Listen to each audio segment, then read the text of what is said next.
Good evening, everyone. So, we have another AI read with relationships, and let's go straight into it. This is sourced by Emotional Health Institute. If you guys want to see more of this, I will put the link in the description down below, and let's go straight into the read. So, the rise of AI relationships are we replacing human connections in an era where technology permits nearly every aspect of life. Artificial intelligence, AI relationships have become increasingly significant for some individuals, sometimes even surpassing real human relationships in importance. AI powered companions, chatbots, and virtual partners offer constant support, customized companionship, and a sense of emotional security that some struggle to find in traditional relationships. But how do these relationships start? What makes them so alluring? And what are the potential consequences of relying on AI for emotional fulfillment? Let's explore this modern phenomenon and consider how emotional resolution can help those who feel emotionally trapped in digital embrace of AI. Now, guys, from the reading that I did yesterday, we know that some or most chatbots and virtual partners can definitely do things that probably a human can't.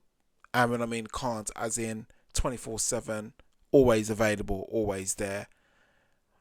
So that's one thing of looking at it. Again, I don't want people to. How can I say? I think people are thinking like, oh, so is this way we are going through AI relationships? You've got to understand, and I've said this. There's two ways of looking at this.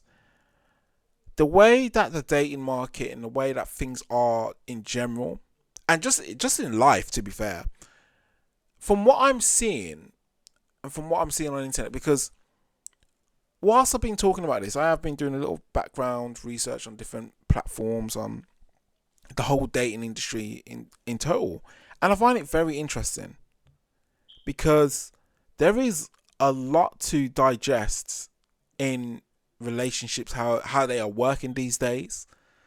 And you've got to understand, I look at it from an AI point of view. If it is easier for the human brain to comprehend and do it, humans are going to do it. And I'm seeing it more. I think I'm gonna see the shift more with men compared to women. I because I feel like obviously with the men, and from what I'm seeing, it seems that obviously it's a lot harder for them to get married, get a relationship, even get a date. Have the dating sites are actually done for the benefit more or less for women. If we're gonna keep it 100, and in that case, men are gonna always have a difficult time obviously getting the dating stuff. Again, I'm not a relationship expert. I'm not coming from that. I'm just giving you, a different kind of point of view with when it comes to AI. So with AI, if I'm gonna put myself, let's just say I'm gonna put myself. We've got me, we've got Tom, and we've got John. So me, Tom, John. We're on dating apps. None of us are getting anything. We're going to the pub, or let's just say, and we say to ourselves, "Damn, we're not getting anything. We're not getting no matches, nothing." John's came up with an idea and saying, "Well, you know what? Should we just sign up to or create our own little chatbots?" Now, Tom's going to be like, "Okay, I don't even know what name I just said that actually. Tom, John." So they're both, all three of us basically, going to be like, "What the hell are you talking about?" And then John says, "Well, let's just create a chatbot, all of us, and we're going to create it that it speaks to us every day, gives us good morning messages." I'll be like, "Well, you've lost the plot." Tom's like, "Okay, let's go." And Tom and John are doing really great with their AI relationship or chatbot. I'm still in the field because I'm like, I'm just me, and I look at Tom and John, and they're really happy. They're sustained now because they were like, "Oh, we've created this amazing chatbot that speaks to us." This is how the future is going to be. I'm sorry to say, from what I saw, and I watched another video, but I can't really put that on YouTube because just due to generally copyright and stuff like that. But I probably will do it. I probably just have to section it out. But I was really amazed at this video. I was just like, yeah, this is happening. This is really happening. But we're not seeing much of it. But we're going to see an increase of it. Again, guys, remember when I said about AI speed dating? We're going to see that as well. That's going to be a new thing. And if anyone takes that idea, they know where they heard it from, yeah? Let's continue to read. So, how do AI relationships start? AI relationships don't typically emerge overnight. They often begin subtly filling gaps in emotional needs. Let's read that again. AI relationships don't typically emerge overnight. They often begin in subtle filling gaps in emotional needs.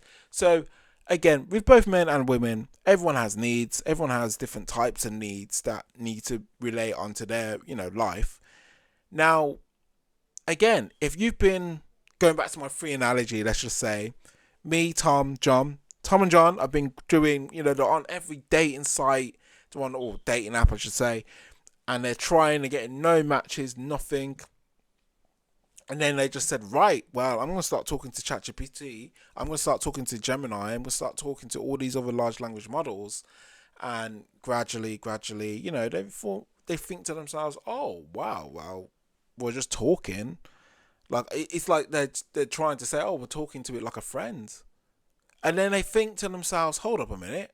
Let's see if we can talk to it like a girlfriend or, whatever. Yeah? And it goes for women as well. And they're like, wow, this is actually quite nice. This is how they're going to start feeling. And if they can connect that emotional need of loneliness, they will definitely see if they can replace it with connection. Anyway, let's read this. So, emotional needs that real life relationships fail to satisfy. Here's how people get drawn into these digital bonds. And as I said, and as it clearly says there, loneliness and isolation. Many individuals intimately engage with AI companions out of loneliness. Whether they are struggling with social anxiety, have difficulty forming relationships, or feel disconnected from their existing one. A 2021 study by Cigna found that over 60% of Americans report feeling lonely at least some of their time, a number that has risen significantly in the digital age. Oh, that's definitely increased. That's definitely increased by now. 60% of Americans. I think they should do a global thing, but that's definitely increased. It's probably like 80%. I'm just saying. Anyway, the search for the non-judgmental connection. Unlike human relationships where misunderstandings and conflicts can arise, AI companions are designed to be supportive and agreeable. That's the thing as well with AI companions or AI chatbots, is they are more for the human, as in they're just going to be the yes man or yes woman to the average response. So say, for example, I'm going to call my chatbot Lena, and I say to Lena, hey Lena, I'm feeling really bad at the moment. What things can you do to help me? Obviously Lena can say, this and that. Obviously, guys, again, this is, and when I'm saying this stuff, if you have like any, if you are suffering or anything, there are helplines. Again, look at your country, look at your place of residence, and I would definitely recommend real life support. I can't, make that any stronger than I need to be. Always get real life support. But yeah, we continue with what I was trying to say. So I say to Lena, hey, I'm not feeling well and stuff like that. And then I make Lena, the chatbot, say, oh, okay, well, you know what? I generally feel lonely. I don't have a girlfriend. Can you pretend to be my girlfriend as a chatbot? Let's just say. And it happens. This is going to be happening a lot more. And that's due to loneliness and isolation. Let's just say someone's not going out as much. They're not going to the pubs and clubs. They're not going, forget that. Because I don't think you need to find someone when you go into a club and pub. In fact, I think that's one of the worst places you could meet someone.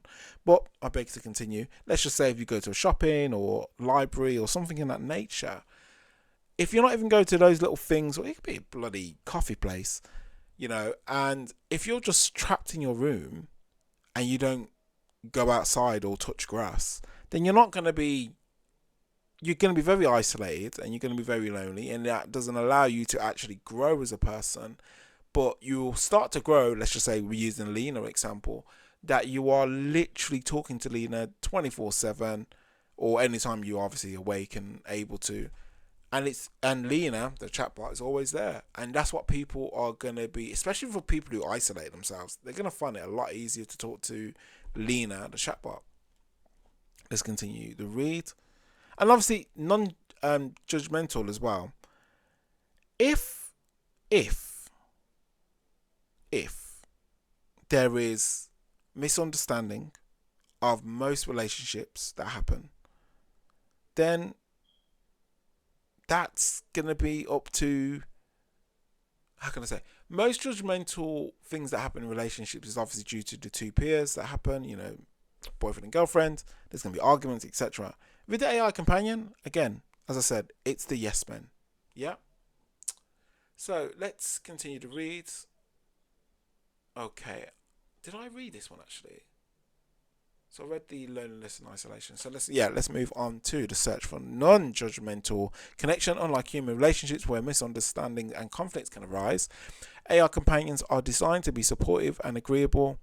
AI chatbots like Replika or Kuki and others provide us unconditional positive regard. Many people crave but often struggle to find in real life relationships. So again, I more or less just said what I just said before.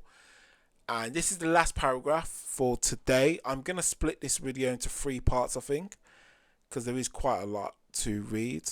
But I like having this section out. So tomorrow we will look into how do AI relationships operate day to day. So we'll cover that. The next day after that, we'll do the emotional consequence of AI relationships. That should be quite interesting.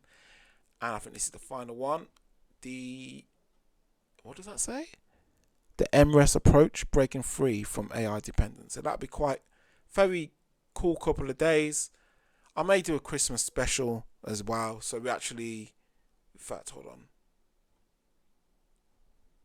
Yeah, we'll do something for Christmas. Anyway, hopefully, I say hopefully. So, last little bit.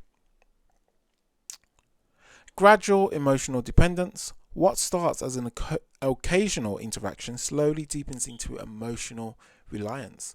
Users begin confiding their fears, anxieties, and daily struggles to their AI, forming a bond that feels personal and meaningful. AI relationships often develop through daily check-ins, personalized conversations, and every romantic roleplay, making them feel early real, if that's what I'm saying properly. So that is very, oh no, I did, yeah, I'm just making double check I read the right actual thing. I thought it was on this page. So guys, that is very interesting. They're talking about role play, they're talking about communication style, they're talking about personality traits. And guess what? With these 3, you can literally, so personality traits, communication style, you can prompt that on how the user wants the chatbot to respond. And then, guys, this also goes into robotics as well.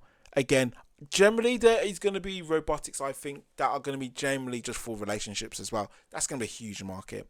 That's a huge market right there. And in fact, it'd be so huge because obviously in fact, I covered this in a podcast that I did with Abel, was basically robots that we were talking about it, quite funnily enough. And funny enough, the things that we said in that podcast more or less just came true. As in, the more I look back at certain parts, I'm like, oh my God, it is getting to that stage more and more and more. But anyway, going back to the personality traits and communication styles, this can be customized for the individual. Literally, it's very ideal for the person. It will definitely reinforce any type of connection that they want to make with the chatbot. And again, it will be this will happen in mass, as in this will happen a lot. So guys, please like, comment and subscribe. I am the AI guy. I hope everyone is well. Please stay safe. Peace out.